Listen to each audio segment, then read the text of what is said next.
Hello, everyone. I'm Thea Wieseltier at the New York Jewish Week, and I want to thank you for joining us this evening for our Folio Literary Series. Tonight, we are spotlighting author Richard Bernstein's newly published book, Only in America, Jolson and the Jazz Singer. Richard will be in conversation with acclaimed journalist Sandee Brawarsky.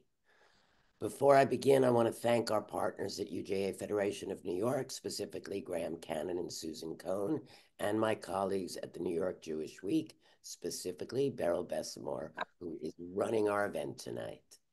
And now to our program. Sandee Brawarsky is an award-winning journalist, editor, and author. She has written several books, most recently 212 Views of Central Park, Experiencing New York's Jewel from Every Angle. She was the longtime culture editor of the Jewish Week.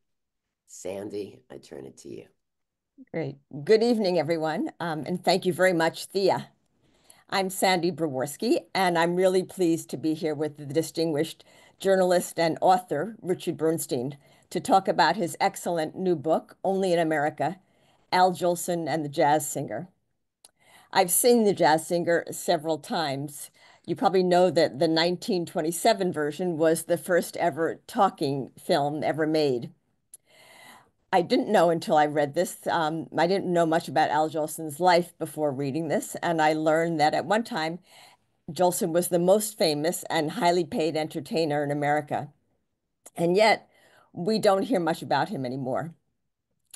I really like the ways in which Richard ties in Jolson's story with the American Jewish story. The book is smart, so well written, and in many ways of this moment, when questions of identity are a critical part of our national conversation. The format for tonight is that I'm going to briefly introduce Richard. We're going to have a conversation. We're going to leave some time for your questions, which you can send us through the Q&A function on your screen. So briefly, Richard Bernstein grew up on a chicken farm in a small town in eastern Connecticut, went to the University of Connecticut, and then studied history and East Asian languages at Harvard. He chose the route of journalism rather than academia and worked for Time magazine and then for 24 years at the New York Times.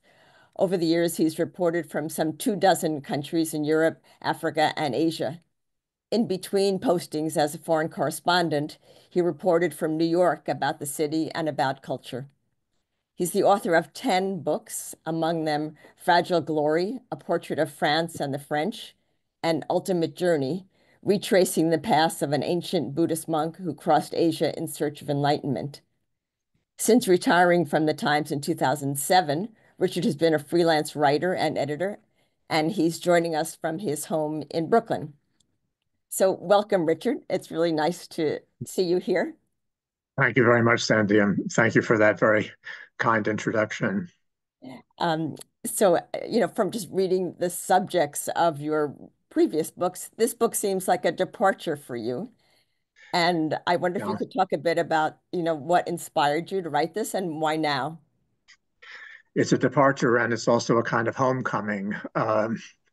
I've always, in the back of my mind, I've always thought it was a little strange that, this Jewish guy, from a Yiddish-speaking family, uh, knew Chinese, but not Yiddish, and wrote about China and Asia, especially, and other countries as well, as you pointed out. But I never really did a lot on Judaism or on a Jewish related topic, and something that I wanted to do. Um, so, I finished my last book, which was called China 1945, published in 2015, I think, and then I was looking around for a Jewish topic, and I kind of stumbled on Jolson. Um, and what intrigued me actually at first wasn't so much Jolson as it was the movie, The Jazz Singer. I was aware that The Jazz Singer was, and I'd seen it like you. I was aware that it was the first talkie and it was famous as the first talkie. But when I started looking into it a little bit, I discovered that it was an enormous national sensation all over the country. This movie that depicts Jews in a very intimate setting. It has synagogue scenes. It has two scenes in which almost the entire Kol Nidre is sung. It has a scene of the great cantor Joseph Rosenblatt singing a Yiddish Hebrew song in a concert in Chicago. And it was an enormous hit all across the country. And I thought, this represents something. This is interesting. Why, for example, why first of all did the Jewish film producers who created Hollywood, but who very seldom made movies about Jews, why did they choose to make the first talkie an extremely Jewish topic? Number one. Number two, why was it such a success? I mean, it crossed over all kinds of boundaries. I mean, I read the reviews of the movie in places like Butte, Montana, Shreveport, Louisiana, where it was praised to the skies as a kind of universal movie of interest to everybody. I read the African American press praised it to the skies, said there are lessons here that we can all learn from. And I thought that must represent something in the American culture, some kind of a change in the American culture and openness to, what they didn't call it diversity 100 years ago in 1927, but what we call cultural diversity right now, cultural cross-fertilization, a kind of tolerance and acceptance of many other kinds of voices. And so I decided this is a rich topic, and I'm going to do a book about it. Um, Thanks. So going back to Jolson, I mean, he's an immigrant, and I think you're only in America refers to the fact that only here can somebody who was born in a shtetl, rise to the heights that he did. I wonder if you can let's start, if you can tell us a bit about his early life before he came to this country. Yeah, sure. I mean, I start the book, obviously, it's basically chronology. He was born in a shtetl in Lithuania. His father was the cantor of the local small shul. He had an older brother and two older sisters but the older brother and he were trained by their father to become cantors. Uh, the father then left for America when Jolson was about 5 years old. He became the rabbi cantor of a small Russian-speaking synagogue in Washington, D.C., on what they called 4.5 Street in Washington, D.C. I'm sorry, that's where he lived. That's where their apartment was. The synagogue was nearby. And he earned enough money to call for the family to rejoin them when Jolson was about 9. So he arrives in America when he's 9 years old, this Yiddish-speaking boy from a little town in Lithuania. And he'd never really even been to a city before. And within 15 years, he, as you put it, the most famous and highly paid popular entertainer in America. So I thought that alone is kind of extraordinary, an extraordinary transformation. He does it by defying his father's wish that he become a cantor, and instead he becomes, the jazz singer. And he joins also a whole cohort of other people that I also thought was remarkable. It's not just Jolson. What makes it only in America is the scale with which the Jolson phenomenon could have happened. Um, we'll see a couple of pictures of some of the others in a little while, I think, but um, the whole world of popular entertainment, especially in New York, especially Broadway entertainment, musical theater, and then afterwards, the movies, um, was so profoundly and deeply influenced by the Jewish emigration from the Pale of Settlement. I mean, the people from the Pale of Settlement essentially created American musical theater in New York. It wasn't just Jolson; it was Jolson as kind of the first among equals. So it's a much larger phenomenon than just the biography of this one interesting guy who achieved tremendous, came out of nowhere and achieved tremendous success. It's uh, the impact, the presence on the scene of an entire generation, not only the actors and singers, but the songwriters, the people like the Schuberts who who built the theaters. Three brothers from upstate New York.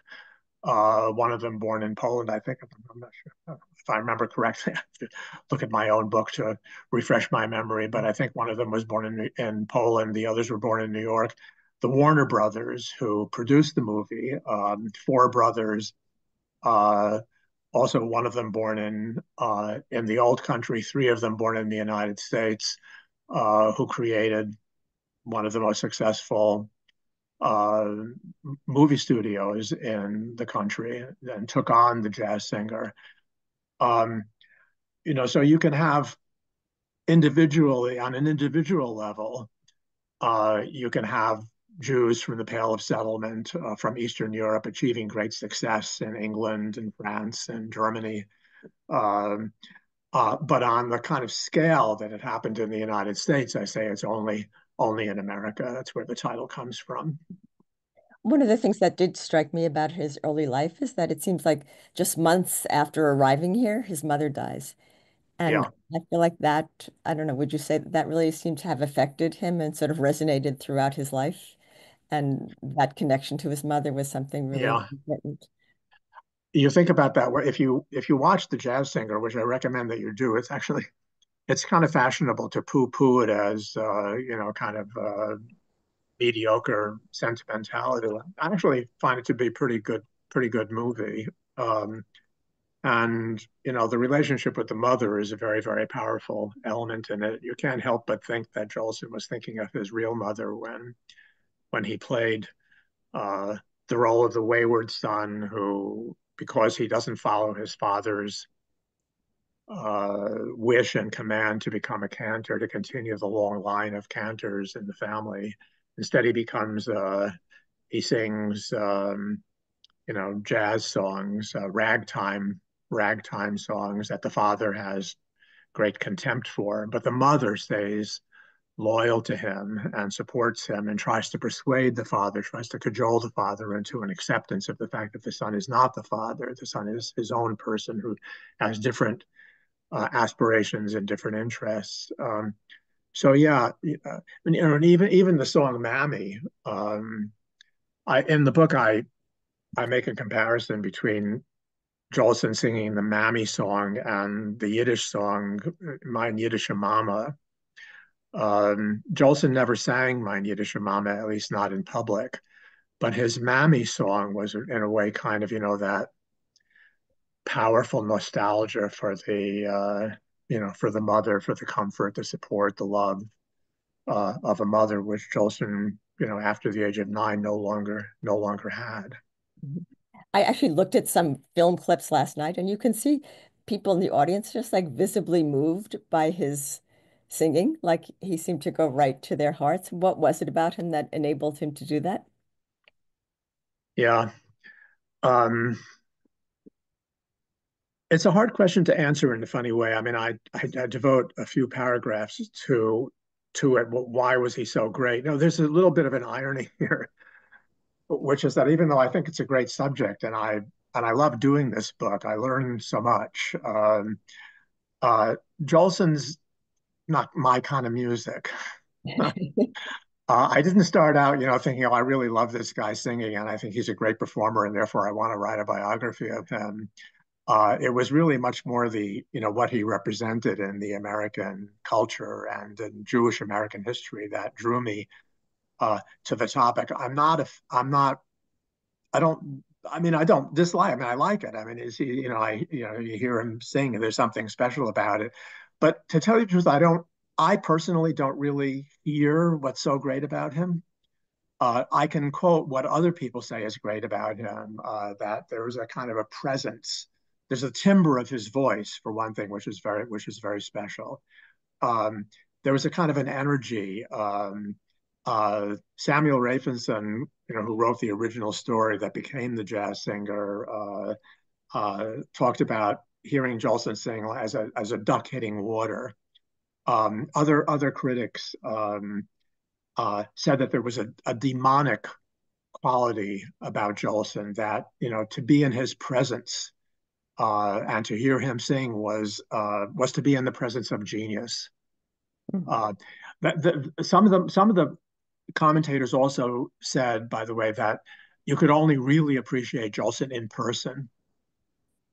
And so obviously that that may be one reason why I don't, you know, fully appreciate the quality of his singing, because obviously none of us can hear him in person anymore. We can only watch him in film or hear him on recordings. Uh, so I mean, uh, whatever the reason was, he caught on. It's hard to exaggerate the extent of his success and his fame. I mean, when he was on in a Broadway musical, which he started doing around 1911, when he formed a partnership with the Schuberts, um, um, the shows would go on for 3 years Yeah. with Jolson, and then he would spend a year touring uh, with the shows. Whenever he appeared in public, hundreds of thousands of people would gather around to get a look at the guy. Um, he And was, These were not Jewish audiences. These are people from, all backgrounds. Yeah. yeah, yeah. No, I mean, he was certainly a crossover figure, like the movie Jazz Singer was a crossover movie. Again, interesting that this movie with the synagogue scenes with people in uh, cantorial regalia, carrying the Torah, singing Kol Nidre, that this also crossed over to non-Jewish audiences, like Jolson himself did. I just found it to be kind of an extraordinary phenomenon, surprising to me also. And Jolson, Jolson again. So Jolson, I would invite our viewers to read the paragraphs about why was Jolson so good, mostly depending on what other people at the time said Mhm. about him, but a little bit of my own speculation.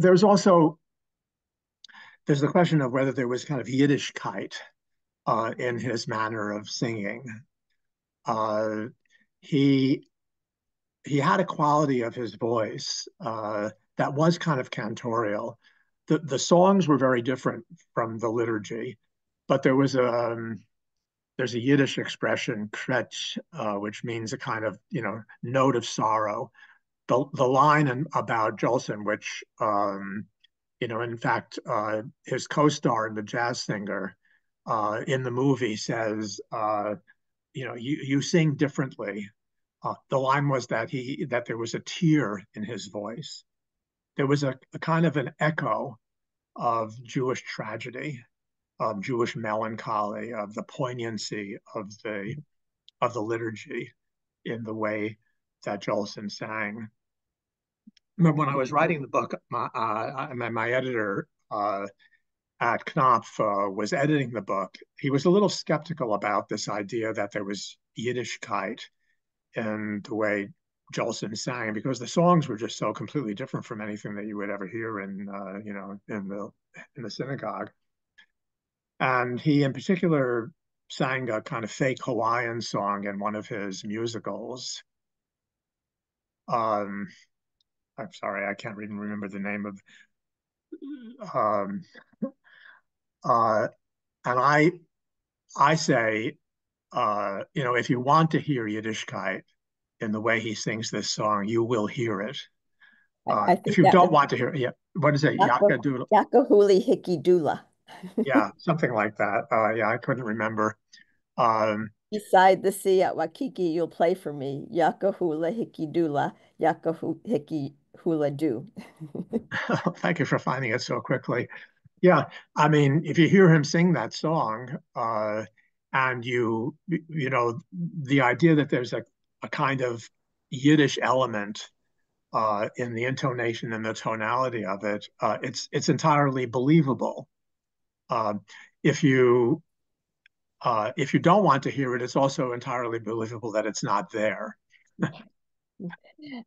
So let's take a break. Let's look at the photographs. If we could have the first photograph on the screen, please. These are all actually photographs that are in the finished book. Right. Well, there's the cover, and yeah. So there's, the young Jolson. I don't know exactly the year that this picture was taken, but he's obviously looking pretty successful, well dressed, confident, good looking. Uh, this is a guy who kind of has the world at his feet. He's making $5,000 a week at a time when the average American was making $500 a year.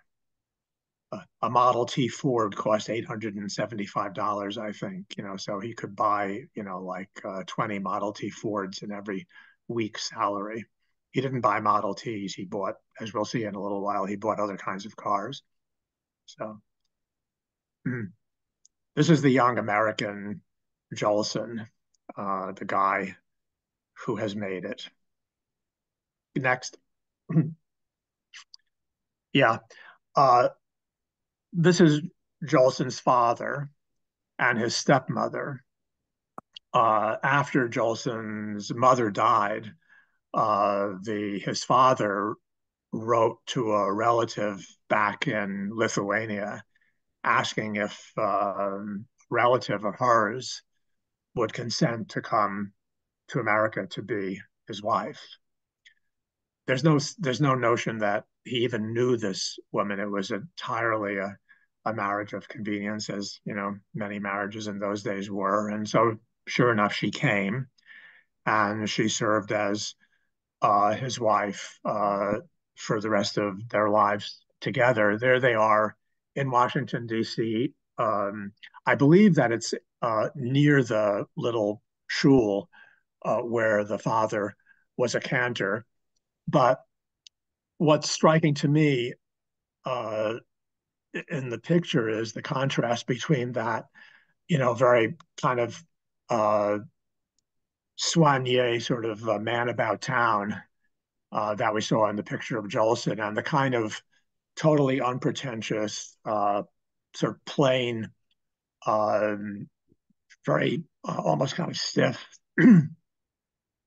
portrait of the father here. And the sort of again, kind of the plainness of the mother. It's sort of like she just was kind of summoned from cooking dinner at home and came down to have the picture taken. The contrast between their lives and the life, which is the life that they wanted Jolson to lead, and Jolson's own life again is so striking. It's such a pictorial illustration of a generational difference between the older generation of America and the newer generation in America, which is really what the movie The Jazz Singer is about. It's about generational conflict and generational difference. Next. So when Jolson was in his teens, he and his older brother Harry got their start singing on the streets in Washington, D.C. They must have been very, very good, especially Al. His name, by the way, was Asa Jolson originally. He changed it to Al not long after he arrived in the United States. They both kind of rode the rails to New York because essentially they ran away from home. Jolson stopped going to school when he was 12 years old. Uh, Al went to New York, and they tried to make it, busking, singing on the street, singing in saloons. And then they created this show called the Cadet, the Hebrew and the Cadet, in which and it was a comedy. It was a comedy routine. Uh, they managed to play it around in Brooklyn and Queens. They even once had a gig in Baltimore, Maryland. Although when they arrived looking for the theater, they discovered that the theater had burned down the previous night.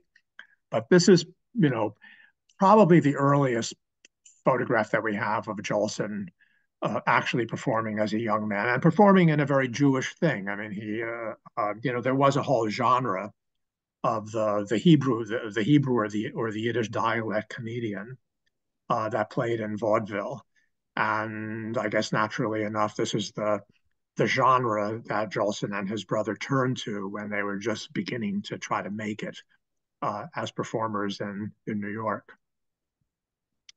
So, next picture, please. This is Fanny Brice. Uh, Fanny Brice again is, comes from that same world. She, Beautiful photo. yeah, I love the photo. She also used, the Yiddish persona, even though she was one of the very, very few of them that actually didn't speak Yiddish. I mean, all the others, Eddie Cantor, Sophie Tucker, George Jessel, um, they all grew up, the Marx Brothers, Groucho, the other three Marx Brothers, all of them kind of born within 10 or 15 years of each other, all of them coming from immigrant families, some of them, like Jolson, born in the old country, some of them born in the United States, but growing up in modest households for the most part, speaking Yiddish at home. Fanny Brice didn't speak Yiddish, but she was the one who almost rivaled Jolson in the degree of her success and fame. And the critics also singled her out for a special kind of charismatic, almost, but one of them, Gideon Seldes called a demonic quality. And so I wanted to have a photograph of Fanny Brice in there because she was almost, insofar as Jolson had a rival, it was her. Next picture. Um, this is Eubie Blake, the jazz singer, the jazz pianist, and Noble Sisley. They're in here because um, one of the topics that you have to deal with when it comes to Jolson is that he performed in blackface. Totally unacceptable now, of course, and had, for many, many years, and good that it is. um, and I wanted to place Jolson in the context of his relations with Black people. Um, this perhaps we'll talk about this a little bit more later, but there was one incident where Eubie Blake and Noble Sisley, they were probably the most successful uh, of the Black Broadway performers. They wrote and produced a musical called Shuffle Along, which played on Broadway. I believe it was 1919 or 1920. It was a big success. It was the first really successful all Black musical. It was the first musical that showed Black people in romantic relations with each other, men and women. It was the first show in which Black people sat in the orchestra rather than in the balcony where they tended to sit for other kinds of shows.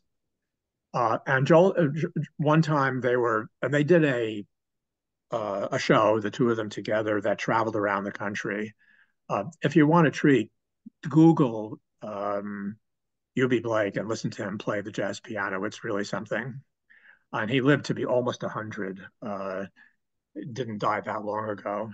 They were in Hartford, Connecticut, and they were refused service at a restaurant in Hartford because the owner said, we don't serve colored people. Jolson happened to be in Hartford, Connecticut himself by coincidence. And Jolson now is, hugely famous and influential. He's outraged by this event, and he calls up the hotel where Blake and Sisley are staying, and he very publicly invites them to dinner. that night. And then later, he and Eubie Blake were great friends for years later. I wanted to just use this photograph to illustrate Jolson's relationship with Black people in general and to sort of try to contextualize a little bit and explain the fact that he performed in blackface. We can talk a little bit more about that, but maybe we should move on to the next Yeah. picture right now. Richard, let's go through the rest quickly. Yeah, this is Samson Because people are Rafelson, sending in lots of questions.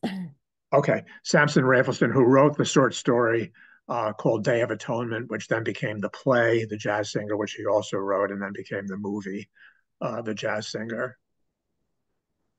You know, that's J.J. Schubert, who was one of the three Schubert brothers and had the closest relationship with Jolson of the three Schubert brothers. I discovered there's an archive of the Schubert archive on West 45th Street in New York, and I discovered a folder as far as I can tell, no other biographer came across that has their correspondence when Jolson was on the road.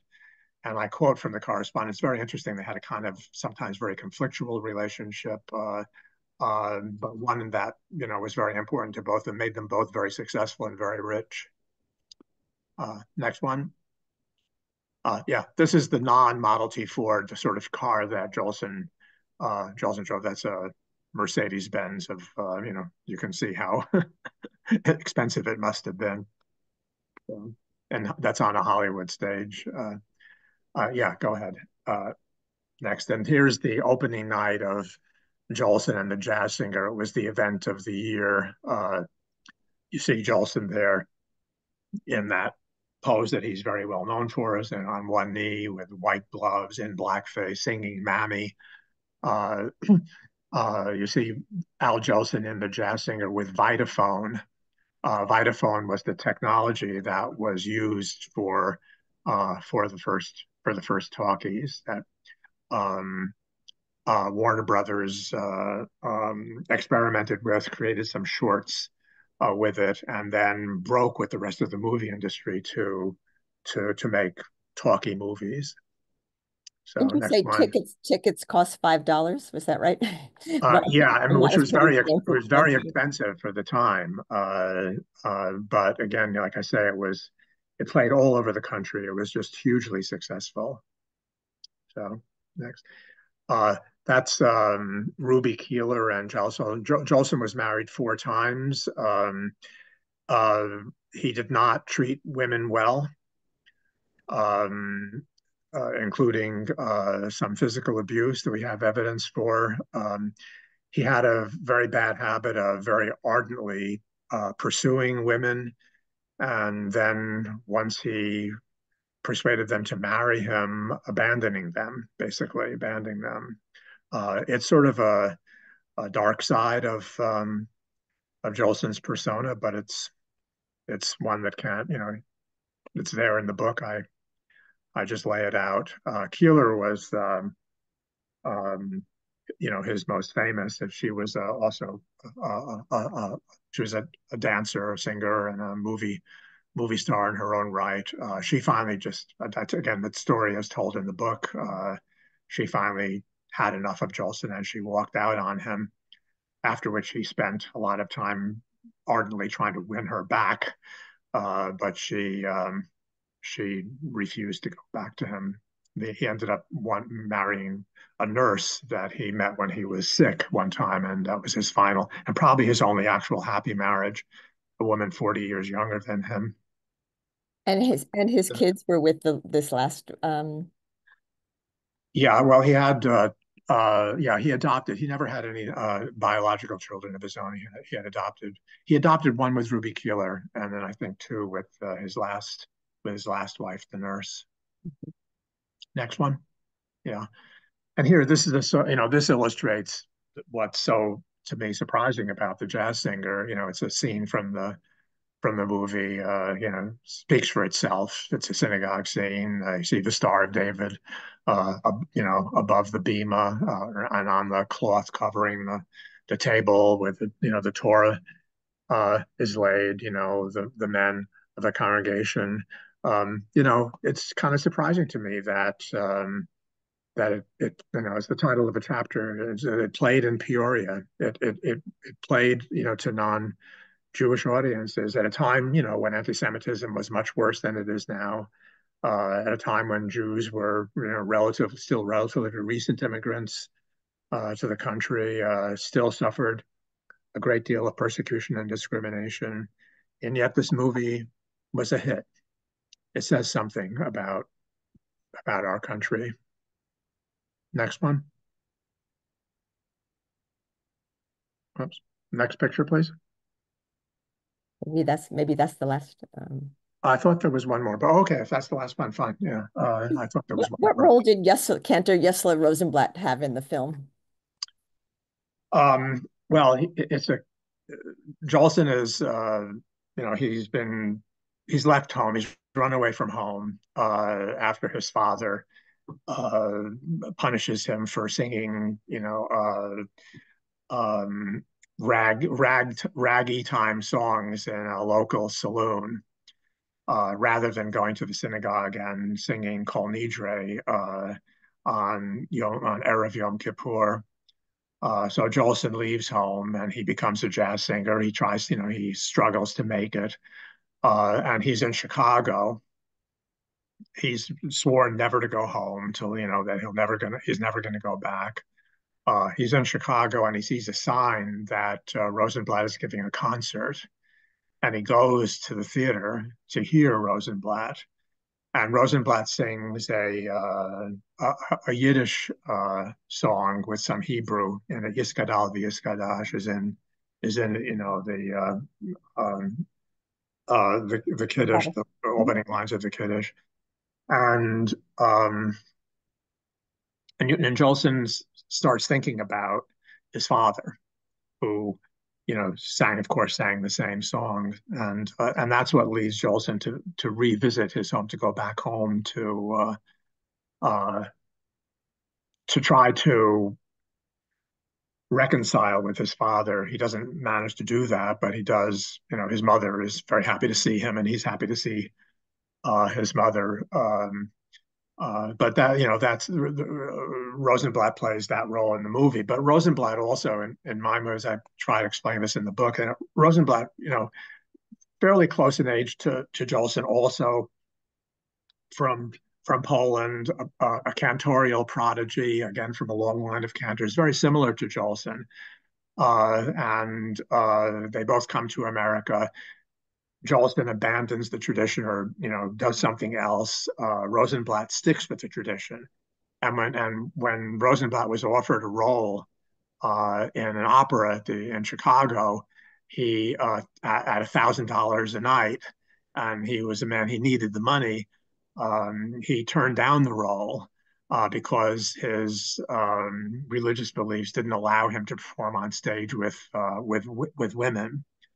Uh, so you have a kind of in very kind of stark way uh, the alternatives. The guy who did something deaf, who defied his father and did what he wanted to do, was to have kind of the fast, glamorous life uh, on Broadway, going to the fights, going to bars and clubs, marrying four women, being a celebrity, and the man who stayed with the tradition, who and was, I guess by most people's opinions, the great cantor of the 20th century. It's a wonderful contrast between the two of them. Yeah, it's lovely. You portray that really well. So let's just talk a little bit about blackface, and then maybe we'll go to some Yeah. questions. Um, do you find that that his performance in blackface is disrespectful to blacks? Like you talk about this one character called Gus that he Yeah. does, that's often seen, in some ways as the smartest person in the room. Yeah. It's a very fraught and complicated topic. I mean, when I see Jolson in blackface, I cringe like anybody else, because I'm a person of my time. Jolson was a person of his time, and the past is a foreign country, and it's not the same as the present, and the standards and the expectations were very, very different. It was a time, the first, late 19th, early 20th century was a time when kind of ethnic and racial stereotyping was part of every vaudeville show. It wasn't just blackface; it was Jew face. There was the caricature of the Jew, the kind of hangdog Jew in a heavy overcoat with a hat, floppy hat, and a kind of sorrowful, pathetic expression. Sometimes played by Jews, sometimes played by non-Jews. Uh, uh, there was always the Chinese, as the butt of a joke.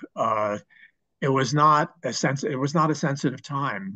Our values and expectations have changed a great deal since those days. And, in blackface since 19th century minstrelsy was just commonly accepted. The famous black performers like Ma Rainey and Bessie Smith, they also performed in blackface, believe it or not. They made their skin darker than it actually was, and with their lips whiter. Uh, I read every word on Jolson, on blackface, on the Jazz Singer in the four major African American newspapers. There isn't a word in it of criticism of Jolson performing in blackface. And moreover, you mentioned Gus. I know we don't have a lot of time. I want to do this quickly. Gus was a character that he played in four of his musicals in blackface. Uh, and as you say, he was always he was in a way kind of a Jewish black guy. He was a little bit underdog. He was an underdog. He was not, he was lower class. He was an outsider. He was powerless, but he kind of played with sort of always a wry sense of humor.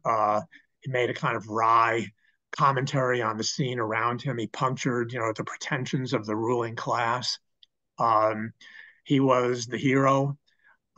There's one of the shows that Jolson did was Big Boy.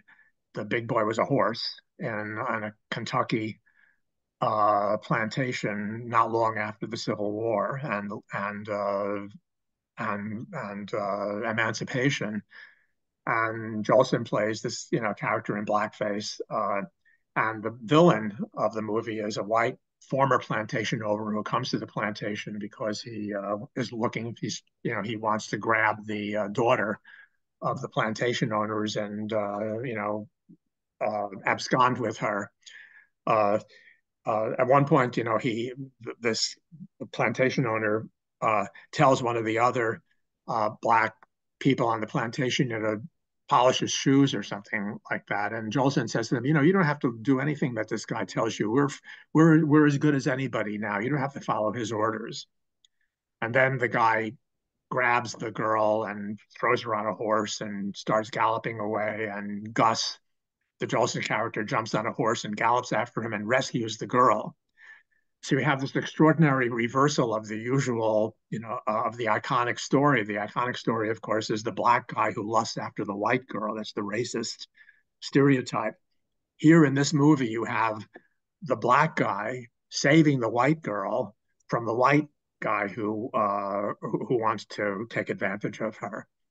So that whole thing, it's nuanced, it's complicated, and it's not what you it shows that it's a rich and worthy topic for discussion. But the important thing is not, I feel, not to impose, our values and expectations on this, and not to judge Jolson for, basically doing what everybody else was doing. Mhm. Yeah. So Thanks. What about, Al Jolson, the person? At times he seems kind of generous. At times he's like totally narcissistic and yeah, greedy in his career. And then he's, doesn't, and then ends up, sort of traveling, joining the army when he's older. Not, I mean, not joining the army, but performing, for the army and during World War II. So like kind of a mix of things. I wonder if you came to appreciate him. And also somebody just wrote in the comments that Jolson visited a relative in the hospital and was, amazingly kind mhm. to him. Yeah. He could. He was capable of extraordinary gestures, and especially, you point out his when he performed, entertained troops both in World War II and also in the Korean War, he exhausted himself. He threw himself into it, endured terrible hardships, in order to do that. And in fact, in a way, you could say that he died shortly after he came home from Korea, and he was so exhausted that from his activities in Korea, but he would visit the hospitals. He insisted. I mean, wherever he was, he would ask, what he could do. There's a moment where one of the commanding generals, it might even have been MacArthur. No, I don't think it was MacArthur. It was somebody else who said, well, you've done enough. And Jolson said, how could anybody ever do enough for these guys? Uh, so he had these impulses, but lurking behind it was this narcissism. He always wanted to be the center of attention. He often was the center of attention. As I said before, he treated women badly. Um, he was often kind of unbearable, and yet sometimes also kind of redeemed by this lovable charm. He's a complicated guy, not always likable. He was also very nervous. When he performed, they used to put buckets just off stage because he often threw up out of nervous tension, and they needed someplace for him to do that. Um, they'd also turn up when he was in his dressing room and the other parts of the performance were going on. They would turn up the taps of the water to literally drown out the applause that other people on stage were getting because Jolson didn't want to hear other people getting applause.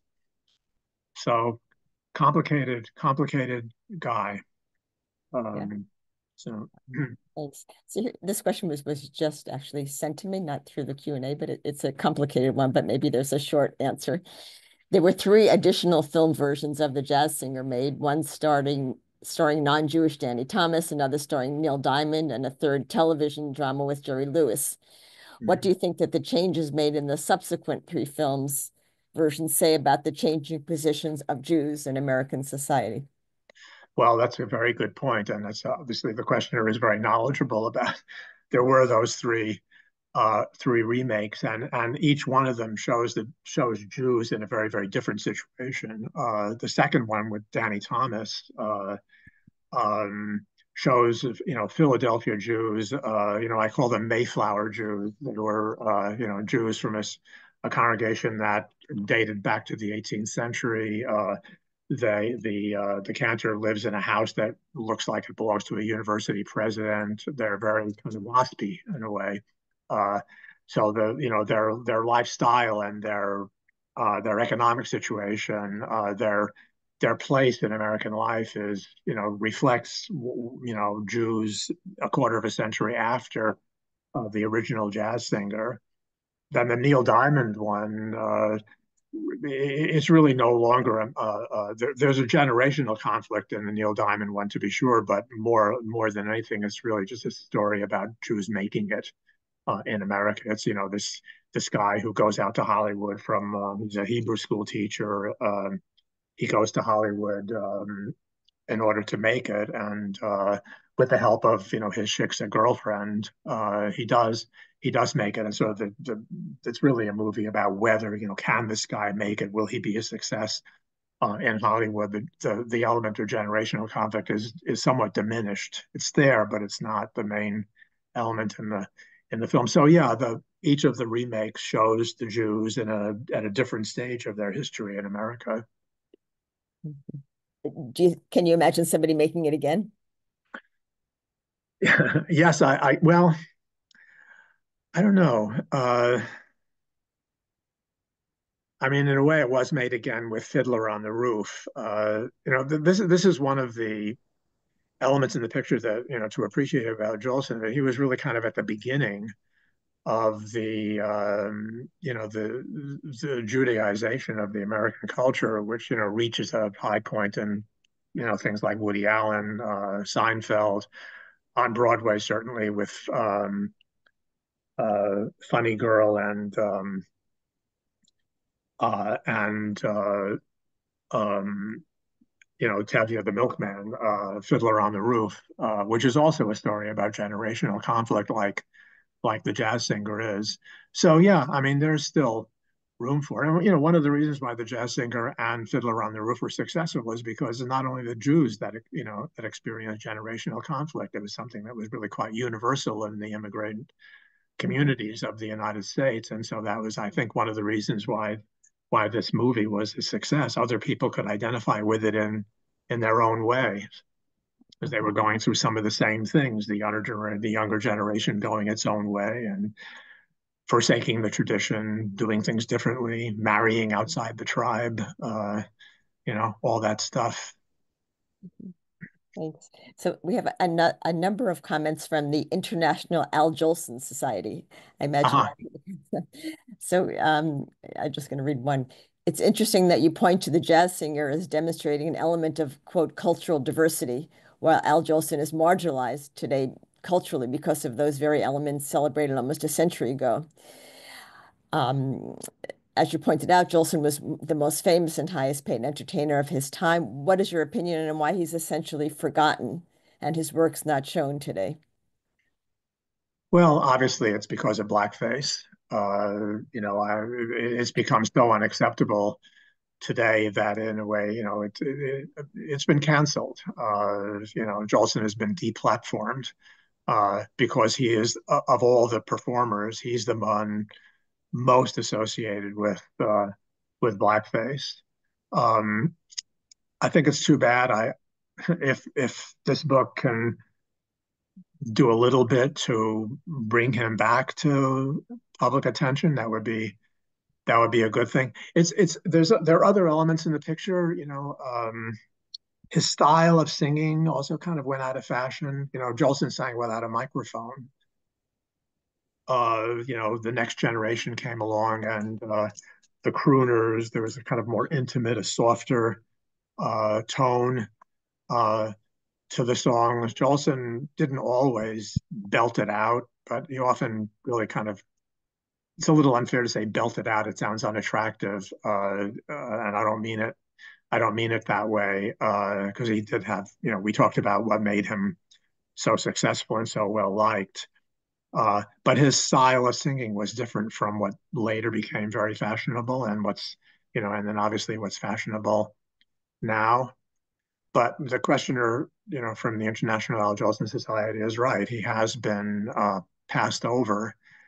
Uh, to tell you the truth, when I was contemplating writing a book about him, I did think about the blackface issue and the fact that he has been passed over. Would there continue to be interest in somebody like him? Would the book break through the kind of natural reluctance to highlight a figure like Jolson? I mean, I don't want to sound crabby. This is my 10th book. The previous 9 have all been reviewed in the New York Times except this one. I don't know. I don't know why. Maybe it's not because Jolson performed in blackface. I'm not making any accusations here, but I do note that it's the only one of the books that did not get reviewed in the New York Times, and I have this little suspicion that the reviewers at the paper just sort of decided to do something else uh, rather than have to get into this whole awkward, fraught issue of highlighting a guy who was so famous for performing in a way that is now insulting to Black people, even though it wasn't insulting to Black people at the time. So interesting. So just a few people are asking about the biopic movies that he did later in life. Yeah, Maybe we can talk about those. yeah. He had a kind of amazing kind of recovery from relative obscurity.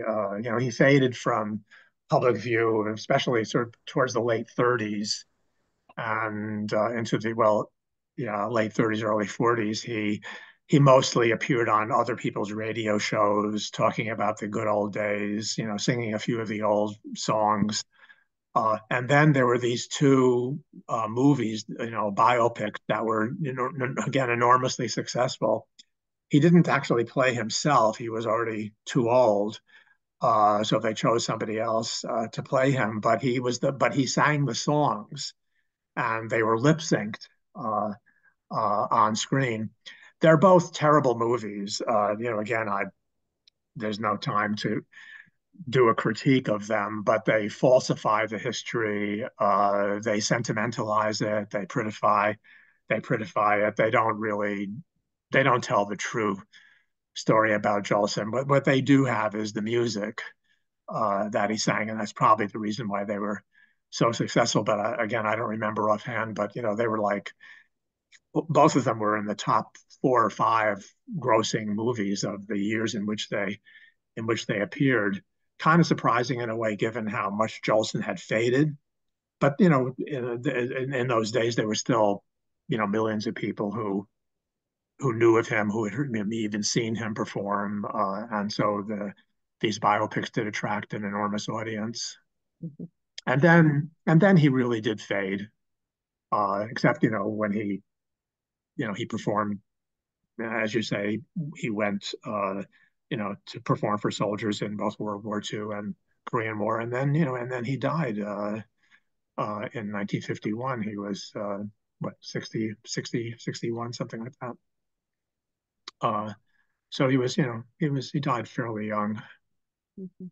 Um, Thank you. So I just want to loop back to you, Richard. In the acknowledgments, you talk about that you're now part of a Jewish study group. And so I wonder if this, in some ways, your life might reflect Jolson's in terms of this return to Judaism. And is this a Yeah, direction you see yourself continuing in?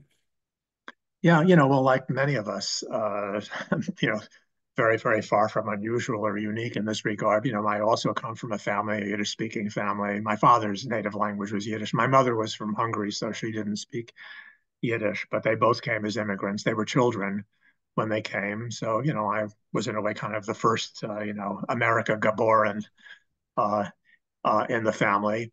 I've always been very strongly attached to my Jewish identity, even though I'm a secular person. I'm not especially observant or religious, but I'm very deeply attached to my Jewish identity. I'm kind of tribal. And so, as I said at the beginning, I appreciated in a way the strangeness of the fact that I studied Chinese and lived in Asia for almost 8 years, married a Chinese woman. Uh, I appear in my life to have been a little bit like Jolson, to have departed from my origins, but in my mind I never departed from my origins. I've always been, I love being Jewish, and I've always been very attached to the Jewish identity. And as I said, so this is both a departure and a homecoming for me, and I think of it more as a homecoming than as a departure. Mhm. Thank you. Thank you so much, Richard. Thanks for your candor and your insight in sharing Al Jolson's story with us. So much to think about.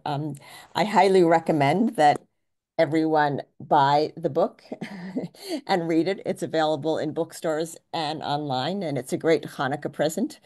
Thanks everyone for joining us. Thanks to Thea Wieseltier of 70 Faces Media for organizing this and so many really great programs. And I hope that you all have a good evening and a happy Hanukkah. And I hope that we have better days ahead and bright lights for Hanukkah for all. Thank you. Thank you, Sandee.